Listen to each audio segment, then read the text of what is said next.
this is a conversation I've been wanting to have for years, because the combination of creativity and mental health and anxiety is something I just don't think that we talk about enough. And creatives are so important in this conversation because we're the translators, I think. We experience hard things and then figure out a way to talk about it in a way that make others feel less alone.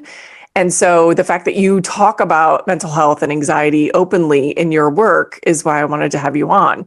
And so I guess I want to start with, what are the pluses and minuses of receiving diagnosis like anxiety or something like that? Yeah, my whole book, Pathological, is about this. And just to give a little bit of background without going too much into it, but I was first diagnosed. So I received 6 diagnoses over the course of 25 years. And my memoir, Pathological, The True Story of 6 Misdiagnoses, is about that time. It's a memoir of that time. And just to dovetail into what you're talking about with creativity, there was no question that I was going to be a writer. I never even made the decision. It just was there, and it just continued in my mind. So that was, I was going to be a creative, but we didn't talk about it like that then. This is the 1980s. It just wasn't in the public discourse in the same way that it is now. But so that was always in there, and I knew that was going to be my trajectory. I guess I didn't know it, but that was my trajectory. So I received 6 diagnoses, and my first one came when I was 12. And a lot of Pathological is about, and I think I know this is something we're seeing now with young people on TikTok and on Instagram, self-diagnosing, but also receiving diagnoses very young. For me, and my experience was that it taught me to associate emotions like anxiety with pathologies and diagnoses like general anxiety disorder.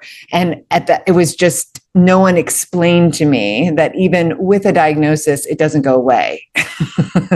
And so much of my life was spent hoping that the next diagnosis was going to be the explanation, was going to be the reason, and that it would make my life easier in some ways. And I think that's something that it can for some people. It didn't for me. That was not my experience. And so it just led to 25 years in the mental health system. When I was in my 20s, I received diagnoses. So when I was 12, it was anorexia. Then in my 20s, generalized anxiety disorder, then major depressive disorder. In my 30s, it was ADHD, then OCD, then ADHD and OCD, and then finally bipolar 2 and then bipolar 1. And it was just a very, very difficult 25 years, half of my life. And part of it, I think, and this was something going to being a creative in this world and how difficult that is, when I finally did recover, and I have fully recovered, which is something I also didn't even know was possible. I didn't know people did that, because it's also, my experience was that my mental health professionals never even said the word recovery. I didn't know there was a recovery movement. I didn't know that people recovered a lot. And so that was something I had to learn first before I could recover. But during my recovery, I read Randy Nessa. I don't know if you know him, but Randy Nessa, he's a psychiatrist, and maybe he's a psychologist. I think he's a psychologist, but anyway, he's at University of Michigan, and he wrote a wonderful book called Good Reasons for Bad Feelings. Highly recommended.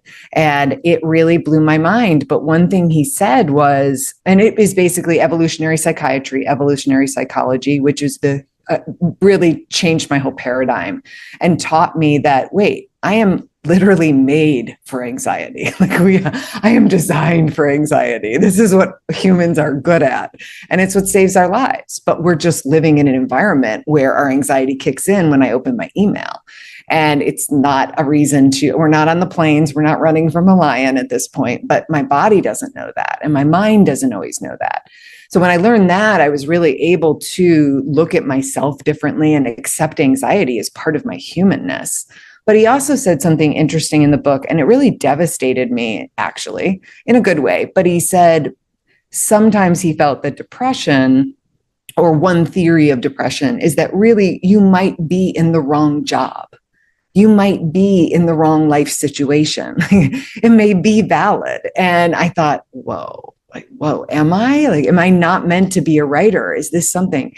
And what I came to eventually, and a lot has changed since then, just in the publishing landscape and the digital media landscape and that kind of thing. So my life has changed. But one thing I thought was, wait, I'm in a really hard job and I'm in a position, and creatives, making money as a creative is just hard. And financial insecurity, to me, I realized looking back, was a huge part of my mental anguish and emotional distress. That was a very long answer to your question, but I hope that